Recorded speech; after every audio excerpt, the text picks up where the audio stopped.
Greetings everybody, my name is Michael Uzor, and today we're going to be speaking with the great photographer and pyrographer Jack Visser.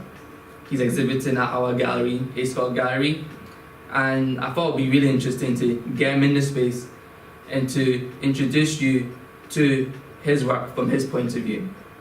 So Jack Visser, what got you into photography, and could you let us know a little bit more about your work? What got me into photography? I got a camera when I was about 14 for my birthday, 14, 15, and I just kind of started messing about with it. It was a very simple camera, and we went on holiday. I went on holiday with my parents to, it was somewhere in Spain, I can't remember really, and I just took all these little photos around the city and so on. I remember taking this one photo where it was this old man with a walking stick, crossed his legs on the bench like this, and a bird flew by just at the right moment, and I snapped it.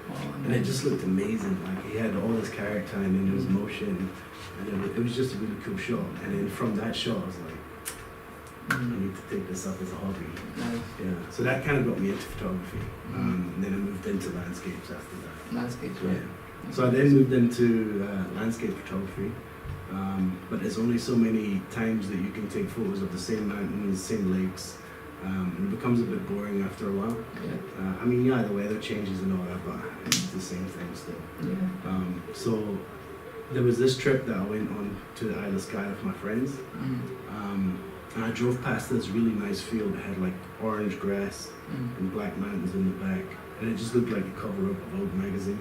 It just was missing a model. So I told my friend to stand in the field, and she agreed. And when I took those shots, they were the best shots I've ever taken in my life. So that kind of pushed me in towards like the fashion and having people in my photos. And that was, I think, 2016. 2016. Yeah. Right. That's when you really started to, right? Yeah. Okay. That's when it sort of changed around my style and everything.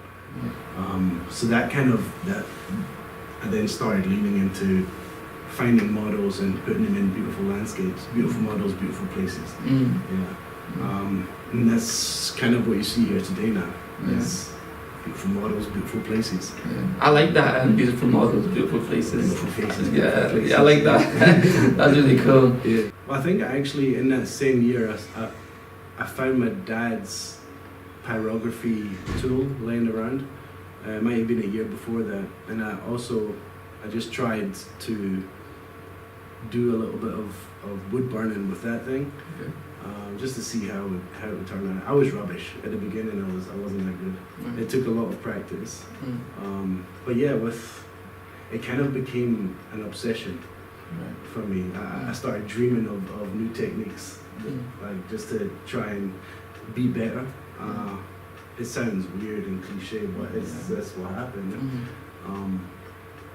And I would wake up and try what I dreamt about, and it would work quite often. Sometimes it wouldn't work, sometimes it would. And I think over the course of like 4 years, I kept developing as an artist and trying different techniques and so on, and have available now what you see today. I know, and it's really excellent what you've got going on. A really interesting work I like is that one over there. This one? Yeah, that's an excellent one. And what's the story behind that? That was kind of just a random shoot. Yeah. So the jewellery in that is a local brand. The owner is Nigerian American. And she makes this sort of African-inspired jewellery, these oversized gold or brass rings and necklaces. She also does handbags and stuff. But no, this girl reached out to me on Instagram and just wanted to have a shoot. So I just got some of the jewellery from that brand and just went. The location was kind of last minute though. I wanted to shoot in Portobello Beach, so that's where I met up with the girl. And then I had seen this place a couple of years back and completely forgot about it. It's near Portobello. So we were walking, trying to find a spot on the beach, and then I spotted that place again. I was like, that's it right there. and it just kind of works perfectly. It looks like Tunisia or Morocco. Or Yeah, that's what I thought it was that, but I was Yeah. deceived, But that is excellent, excellent. I really love that one over there. Where is that? This. Yeah. I don't want to reveal too much Right, okay. location information, but Mm. it's down the east coast of Scotland. Right, Yeah. okay. It's amazing. Yeah. Honestly, you could shoot a movie in there. You could. It's really, really good. So, do you work with mostly your friends when shooting? Or is it just people, like, how do you really get to know your models? Or is it people you know? Is it, do you contact them? What's the...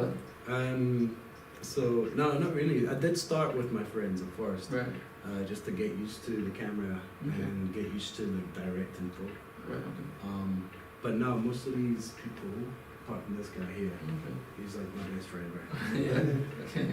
But other than him, I didn't know any of these people before the shoot. Apart from my own, she's a close friend.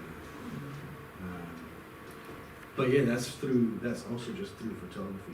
You do get to build relationships with these people, Right. and create like a good atmosphere, and you can keep working with them after that. Yeah. It's all about relationships, really. Yeah. With your biography work, did you take art in school? Because you're... I got a D. You got a D in I art? got a No D, way. No So way. that was in high school. Right. But they grade you quite strangely. Like they grade you on your theory as well as your practicality. Mm. So the theory brought me down. I'm not very theoretical. Right, Yeah, okay. I'm much more practical as a person. Oh, right, like describing the meaning behind the work and things like that. Yeah, I right. had to research Picasso or any artist. Right, and okay. write a whole like dissertation or whatever you call it. Mm. And that brought my mark right now. Right, But as okay. you can see, I'm not D level. Oh, artist, yeah, yeah. I mean, you're an excellent draftsman. You know, Yeah. it's on point. Yeah. And also see that you include paint as well Yeah, with the photography. I do try. I didn't start with paint, but I wanted to get much more defined highlights. Okay. Just to or just that extra little punch Right. as well. So it's acrylic that you see on the wood. Oh, nice, nice. It just works the best. It sits on top of the wood. It's mostly just white. Sometimes I use a bit of black. Oh, okay. A little bit of gold. I don't want to delve too deeply into colors. Right. But I do, maybe my next one, I do want to actually experiment with a bit more paint on it, like colors as well, Oh, okay. just to see how it comes out. But Mm. generally I like to keep it quite neutral. Yeah. Yeah. I believe it blends in as well Yeah. with the wood, so it's excellent. So actually looking at your photography work, I actually noticed that even though most of them are taken in the UK, it looks like it could be in some exotic place like That's in Africa kind or of my whole something. goal Yeah. as well. Okay. Like most of these are actually in Scotland somewhere.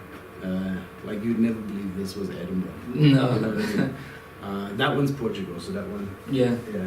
But other than that, the rest are, they're all in Scotland. Nice. Yeah. I do try and find, because most people when they shoot models in Scotland, it's always in these places that you just recognize, and it becomes the same shot that you see continuously.